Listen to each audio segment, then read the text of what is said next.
Hello, हाय, नमस्कार दोस्तों। जय श्री कृष्ण, राधे राधे। कैसे हाल चाल सबके सबके बढ़िया। तो हमने कुछ दिन पहले जो नीट का वीडियो रिकॉर्ड किया था, उसमें नीट स्कैम 2024 के बारे में बात की थी। आज उसका थोड़ा अपडेट लेके आए हैं कि क्या अभी चल रहा है उसके बारे में। तो हाल ही में आप जानते होंगे सब, अलक पांडे जी सर को, उन्होंने सुप्रीम कोर्ट में याचिका दायर की है, जिसमें नीट स्कैम 2024 एनटीए के खिलाफ उन्होंने पिटीशन डाली है, पीआईएल डाली थी, जिनमें 3-4 प्रमुख बातें हैं जो मैं आपको यहाँ बताने आया हूँ। सबसे पहला, जो एनटीए ने सुप्रीम कोर्ट में कहा था कि जो वो बच्चे जिनकी 600 नंबर आने के बावजूद उनके 720 नंबर 720 में से 720 हो गए थे, वो कैसे आए थे? उन्होंने कहा था कि हमने ग्रेस नंबर दिए थे। ग्रेस नंबर किस आधार पर दिए थे? उन्होंने कहा था कि जैसे गंगानगर में, भरतपुर में और बहुत सारे सेंटर पर टाइम का लॉस हो चुका था। कहीं कहीं टाइम का लॉस हुआ, कहीं कहीं टाइम का लॉस हुआ, कहीं कहीं उनको जो पेपर था वो किसी और लैंग्वेज में दे दिया था, तो उससे बच्चों का टाइम का लॉस हुआ और कुछ जगह पर उनको ग्रेस मार्क दे दिए गए। तो जब एनटीए का जो पक्ष, जो एनटीए ने ये कहा कि ग्रेस दिया गया, वो ग्रेस किस आधार पर दिया गया? 2018 का जजमेंट था सुप्रीम कोर्ट का क्लेट के एग्जाम के माध्यम से, तो उसी से ग्रेस निकालकर उसी का जो आपके एग्जाम में होता है ना, नॉर्मलाइजेशन मार्क्स का फॉर्मूला, उसी के 2018 में जो क्लेट का एग्जाम हुआ था, उसमें जो नॉर्मलाइजेशन का फॉर्मूला निकला था, उसी के आधार पर ग्रेस मार्क्स अभी हाल ही में 2024 में नीट के एग्जाम में दिया गया। तो जो नीट के पक्ष में जो एग्जाम को करवाना चाहते हैं या एग्जाम में धांधली या ट्रांसपेरेंट करवाना चाहते हैं एनटीए को, वो कहते हैं कि ग्रेस मार्क्स दिए, वो कितने बच्चों को दिए? 1563 को दिए। तो सबसे पहले एनटीए ये बताए कि 1563 को कैलकुलेट कैसे किया? क्या लगता है कि 1563 ही है या फिर 15,000 है? ऐसे भी बच्चे होंगे जो 1563 नहीं होके वो 15,000 के अंदर होंगे, जिनको ग्रेस मार्क्स मिला, जिनकी 600 मार्क्स आने के बाद भी नॉर्मलाइज होने के बाद 600 720 चले गए।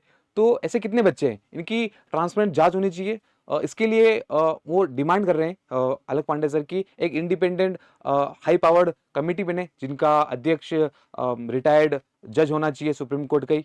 तो वो इसकी अध्यक्षता करे और इस पे इंडिपेंडेंट जांच करे, इन्वेस्टिगेशन करे।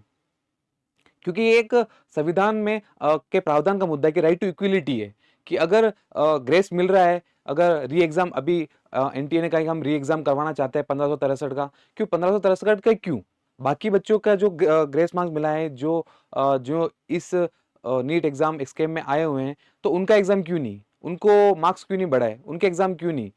तो जो एनटीए को ट्रांसपेरेंट करवाना चाहते हैं, उन पे इन्वेस्टिगेशन करना चाहते हैं कि इस चीज में कौन कौन फंसा है, किन किन, इस मुद्दे की ट्रांसपेरेंट जांच होनी चाहिए, बस उनका यही कहना है। जिसमें राइट टू इक्विलिटी की सबको, सब बच्चों को समान अधिकार मिलने ही चाहिए।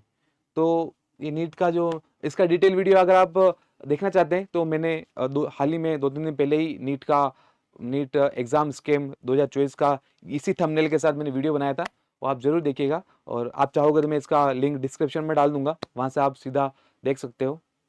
तो इसमें यही कि नीट का स्कैम हो रहा है, तो ये एजुकेशन सेक्टर के लिए बहुत अच्छी बात नहीं है, शर्म की बात है।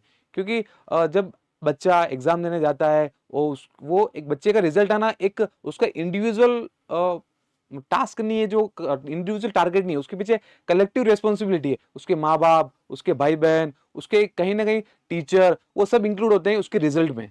तो कहीं ना कहीं बच्चों के साथ जो गलत हो रहा है उसकी निष्पक्ष जांच होनी चाहिए, बस इतना सा।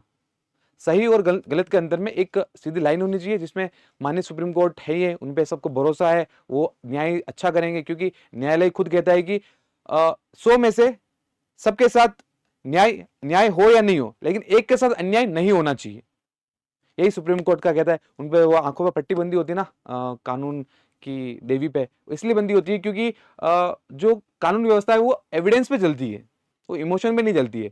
तो जो एविडेंस वो रखेंगे, उस पर निष्पक्ष जांच होके अगर कोई जजमेंट दे सुप्रीम कोर्ट, और अच्छा ही देगी, उसी की उम्मीद करते हैं। तो यही अपडेट थी कि grace number, NTA grace number ने 2018 का क्लेट का एग्जाम के लिए दिया था ग्रेस नंबर, जो नॉर्मलाइजेशन का फॉर्मूला था क्लेट का, वो क्लेट के लिए था। तो उसने अभी नीट के एग्जाम के लिए कैसे यूज कर लिया, और जो ग्रेस नंबर दिए थे 1563 को, तो 1563 ही क्यों है? उससे ज्यादा भी तो बच्चे हो सकते हैं जिनको ग्रेस मार्क्स मिले हैं, जिनका 600 से 720 मार्क्स हुए हैं, रैंक बढ़ी है। तो कहीं ना कहीं इन चीजों में ध्यान देना चाहिए। हमेशा मैं कहता हूं कि एक कोई भी एग्जाम को कंडक्ट कराने वाली एजेंसी है, उसको इंटरनल और एक्सटर्नल दोनों रिफॉर्म करने चाहिए।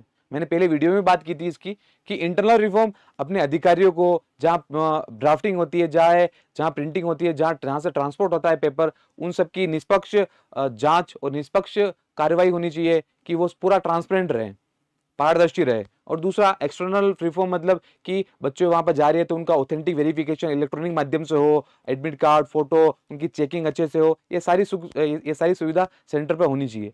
अगर ये दोनों इंटरनल और एक्सटर्नल रिफॉर्म अच्छे होंगे, टाइम पे होंगे, तो सारे एग्जाम निष्पक्ष होंगे और कभी पेपर लीक का मुद्दा सामने आएगा ही नहीं।